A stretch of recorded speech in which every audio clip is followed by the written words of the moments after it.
رفع یدین میں سنت کیا ہے؟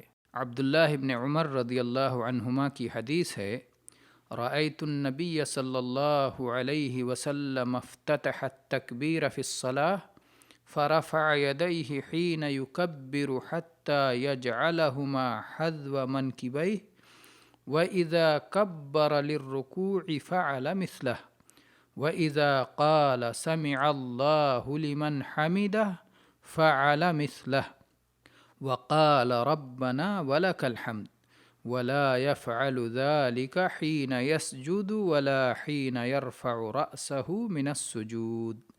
دیکھیے صحیح بخاری حدیث نمبر 738۔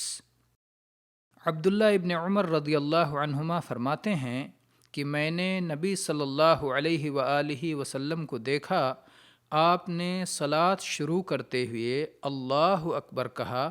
تکبیر کہتے وقت آپ نے اپنے دونوں ہاتھ اس قدر اٹھائے کہ انہیں اپنے دونوں کندھوں کے برابر کر لیا۔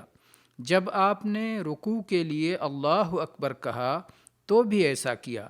جب سمع اللہ لمن حمدہ کہا تب بھی اسی طرح کیا، اور ربنا ولک الحمد بھی کہا۔ آپ یہ عمل سجدہ کرتے وقت نہیں کرتے تھے اور نہ اس وقت جب سجدے سے سر اٹھاتے تھے۔ صلاۃ کے اندر 4 مقامات پر رفع یدین کرنے کا ذکر صحیح احادیث میں ملتا ہے۔ پہلا مقام تکبیر تحریمہ کہتے ہوئے، دوسرا مقام رکوع میں جاتے ہوئے، تیسرا مقام رکوع سے سر اٹھاتے ہوئے۔ یہ تینوں مقامات عبداللہ ابن عمر رضی اللہ عنہما کی حدیث میں مذکور ہیں، جو صحیح بخاری اور صحیح مسلم میں مروی ہے، جسے ہم نے ابھی ذکر کیا۔